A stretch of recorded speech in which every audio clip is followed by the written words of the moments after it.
Kayak udah. Assalamualaikum warahmatullahi wabarakatuh. Selamat pagi, kami dari kelompok 3 akan membahas tentang country atau negara. Saya Daita, teman saya ada Wikan dan Irsa.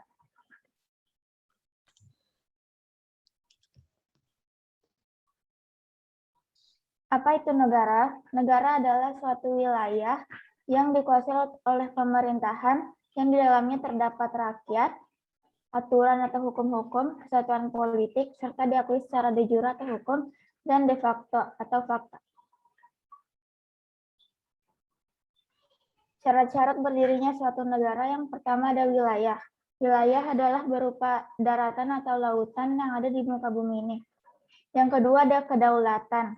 Kedaulatan adalah kekuasaan tertinggi yang ada pada suatu negara. Yang ketiga diakui oleh negara lain atau diakui secara de jure atau de facto.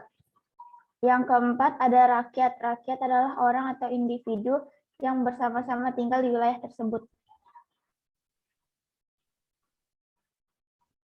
Sifat-sifat negara yang pertama, kemampuan untuk menggunakan kekuatan atau sifat memaksa. Suatu negara dapat menggunakan kekerasan atau kekuatan fisik kepada rakyatnya jika rakyatnya tidak mematuhi aturan-aturan yang diberikan oleh pemerintah. Alasannya untuk mencegah anarki atau pemberontakan atau hal-hal yang tidak diinginkan. Yang kedua, dapat menggunakan monopoli atau sifat monopoli. Suatu negara dapat menetapkan tujuan bersama bagi warga negaranya. Yang ketiga, mencakup dan merangkul semua. Semua hukum berlaku untuk semua orang di negara tersebut. Semua orang mendapatkan perlakuan yang sama dan adil. So what is sovereignty? Sovereignty is the supreme authority that having the most power over a state or regional government. According to the KBBI or Kamus Besar Bahasa Indonesia, sovereignty is the supreme power over a state's, regions, or country's government. What are the characteristics of sovereignty? The first one is permanent. The sovereignty is everlasting as long as the country maintains its independence. Second one is universality, which is there is only one sovereignty in the country. It applies to all individuals, groups, and territories of the country. The third one is original. The sovereignty does not come from other sovereignty. And then the last one is absoluteness, which is no legal limitation to what the country can do to its people or territory. So what is the difference between internal and external sovereignty? Internal sovereignty is the right or power that comes from a country and allows it to control what happens in the country without the influence of other countries. This means that the country is free from external powers or influence that can harm, disturb, or weaken the nation's rights and freedoms to live and rule over its own border and people. External sovereignty refers to how a country acts on the international stage. For example, how a country can have trade or relation with other countries. So what are the types of sovereignty and its example? The first one is God sovereignty. That means God is the reason and the key why that sovereignty exists. The example of that is ancient Egypt. And the second one is king sovereignty. The king is the key of sovereignty. The king can do anything to that country. Or if you can make it simple, the king has the highest power.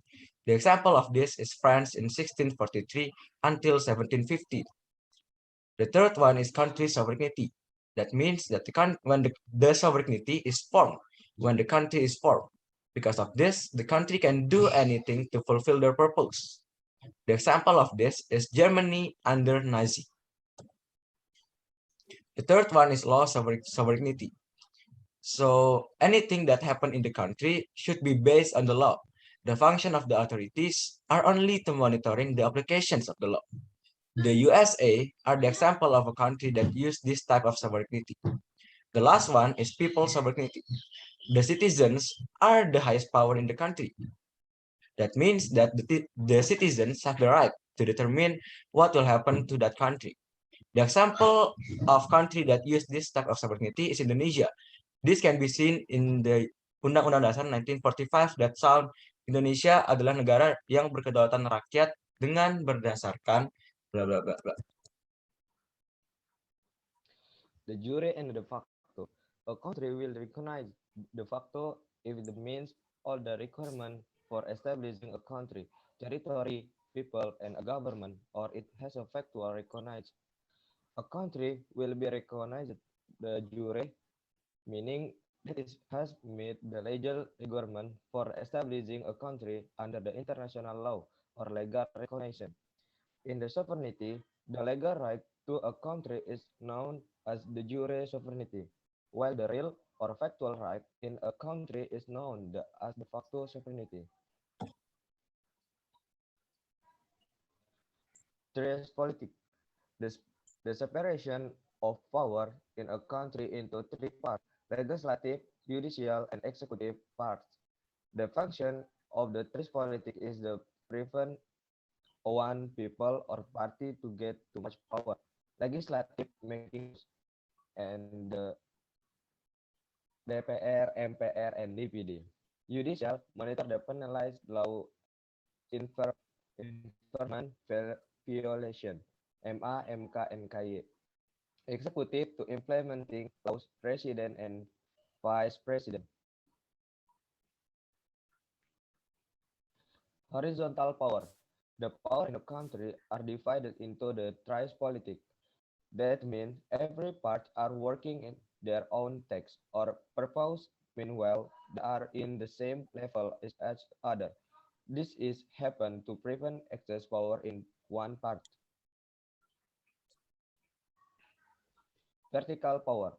Vertical power sharing distribute power across government officials at the various levels, such as the upper and lower level.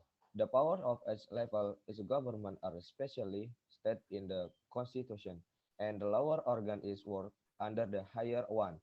The reason is so each organ can work more specially on their areas than inform it to the higher organs.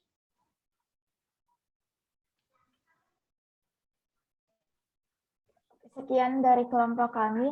Terima kasih. Makasih. Dah. Bentar.